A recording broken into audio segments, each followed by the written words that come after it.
There is a passage in the Gospel of Philip, fragmented, enigmatic, and almost erased from history, that describes 3 symbolic objects entrusted to Jesus' inner circle, not as ornaments, not as ritual decorations, but as spiritual technologies in the symbolic language of ancient Gnosticism, tools designed to anchor higher awareness, to elevate the mind beyond the reach of what the texts call the Archons, the forces that limit perception. The surviving manuscripts say, "There are 3 things made by hands that carry the light of the pleroma. When the powers see them, they turn away, for they know what comes from above." To the early Gnostics, this wasn't superstition, it was code language, an initiatory teaching about how human consciousness can hold a frequency that lower influences cannot distort. And tonight on Gnostic CODEX, we're going to explore these 3 symbolic objects, what they meant, how they were used, and why the ancient Gnostic communities guarded them so fiercely.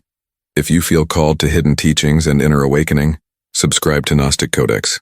Your support helps these forgotten mysteries rise again. Let's begin. 1. Lapis lazuli, the stone of vision. Across Egypt, Sumer, Babylon, and early Judeo-Christian mysticism, one stone appears repeatedly. Lapis lazuli, the deep blue mineral ancient cultures associated with heaven, insight, and divine remembrance. In Gnostic symbolism, lapis wasn't believed to grant magical powers. It represented something psychological and spiritual, the awakening of inner sight.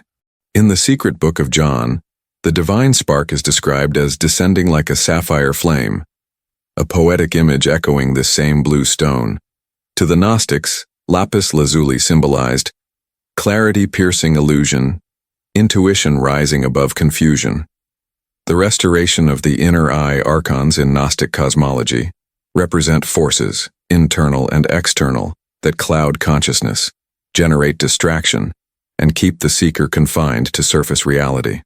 So the idea of carrying lapis lazuli was never about the stone itself. It was about carrying a reminder, a symbol that helped the seeker return to inner clarity whenever confusion descended. Those who used it in their spiritual practice reported psychological shifts, dreams becoming more coherent, patterns becoming easier to recognize, intuition feeling sharper, not supernatural, symbolic, introspective, meditative. Lapis was the first object because it represented the restoration of vision, and a seeker who can see clearly becomes difficult to manipulate by society, by fear, or by the inner shadows the Gnostics called Archons. 2. The written name. I am Monad. The Gospel of Philip contains a haunting line. A name is a great thing, for the powers retreat before the one who knows their true name. To the Gnostic teachers, this wasn't literal, it was psychological. A name represented identity. To declare I am was to anchor yourself in awareness rather than confusion. And the word monad, the one, was their term for the infinite source behind all existence. So when a seeker wrote, I am monad, they weren't invoking magic. They were performing a symbolic act, affirming their origin, strengthening their sense of inner sovereignty, and reminding themselves that no external force defines their consciousness.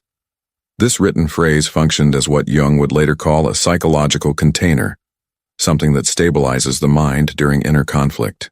Carrying it was a way of remembering. You are not defined by fear. You are not defined by the world's expectations. You are not defined by the voices, inner or outer, that try to diminish you. It was a declaration of identity. And in Gnostic myth, the Archons fear nothing more than a human being who remembers who they are. 3. The monad circle, a symbol that holds light. The third object wasn't a stone or a phrase. It was a symbol, simple but profound. A circle with a single point in the center. The circle represented the infinite. The point represented the individual soul. Together they symbolized unity between the human and the divine. Drawing this symbol by hand wasn't meant to create supernatural protection. It was a meditative act, a ritual of alignment. When placed in a room, it served the same purpose as sacred geometry in temples around the world, calming the mind, centering the atmosphere, reminding the seeker of their connection to the source.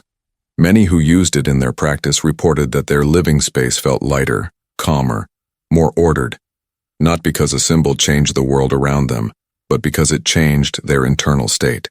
And a centered mind is a mind the Archons, symbolic forces of chaos, fear, fragmentation, cannot influence easily.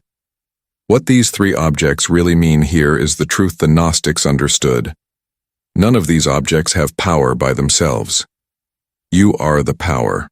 The objects simply anchor three states of consciousness: vision, lapis; identity, I am monad; unity, the monad circle. When a seeker cultivated these three states, they became what the texts call unshakable, someone who no longer bends to fear, illusion, or external influence. This is why the Church later suppressed these teachings, not because they were dangerous physically, but because they taught that spiritual authority does not depend on institutions. It depends on consciousness. The call. If these teachings resonate with you, if the ancient symbols feel strangely familiar, if something inside you remembers, subscribe to Gnostic CODEX, where we explore the hidden texts, forbidden wisdom, and the deeper layers of the spiritual path. And tell me in the comments, which of the three Gnostic objects are you most drawn to? The stone, the name, or the circle? Your path begins where your attention goes.